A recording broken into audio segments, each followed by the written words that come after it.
Thanks again for joining us, and welcome to this week's installment of the Southwest Water Cooler. My name's Lou McCoy, and it's my pleasure to be joined here in the studio once again by the one and only, the manager CEO of the Southwest Water Authority here in Dickinson, North Dakota, Miss Mary Bassett. Mary, thanks again for dropping in this week. How are you?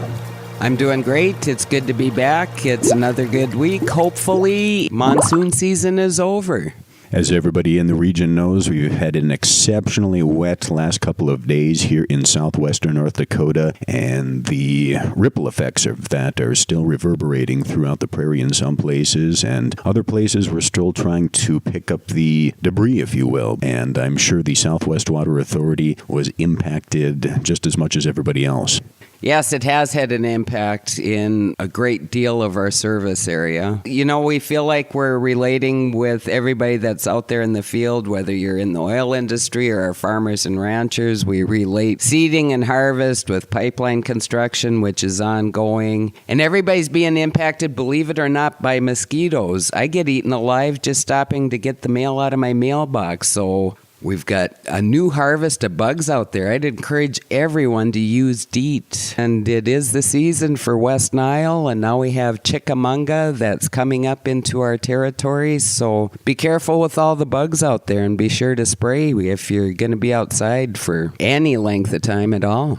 So really, it doesn't matter whether you're up by Lake Sakakawea. We have a lot going on up there with the second intake, all the way down to Rame, North Dakota, where there's ongoing construction so that the city of Rame can receive Southwest Pipeline Project water. And everywhere in between, we have rural construction that's moving forward in eastern Oliver County. We've already had 9 customers turned over for service. So that's pretty exciting. And then a lot of focus of construction's going on from the OMND water treatment plant north of Zap, going west to northwest of Killdeer. That main transmission line's under construction. We have a booster station and 2 elevated tanks, a pedosphere and an elevated tank, and those have both been raised. They're working on construction to get those enclosed. So it's busy everywhere you look. It seems no matter where you go in southwestern North Dakota, you can see the new pipeline laying on the ground ready to be put in for more of the project's territory. And along with that pipeline, you also notice the little blue flags sticking out everywhere. And incidentally, last week we celebrated 811 Week, which is Call Before You Dig Week.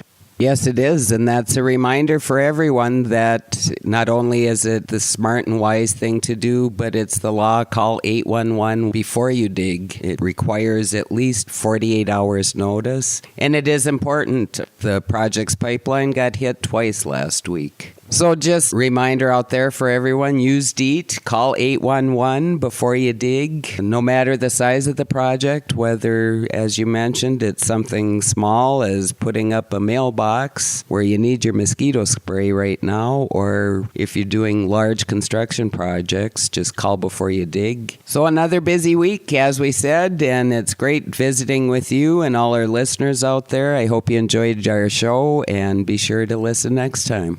Also, a quick reminder, if you've got questions, comments, if you'd like to let us know that you're listening to the show for questions about easements or sign-ups or the employment positions available with the authority, you can do it all at their website, qualitywaternd.com. That is qualitywaternd.com. Also, if you like some of the best tasting water in the world, don't forget to like Southwest Water Authority on Facebook. And with that, a big thank you to all you folks out there for taking time out of your day to join us, and we encourage you to drop in next time right here at the Southwest Water Cooler.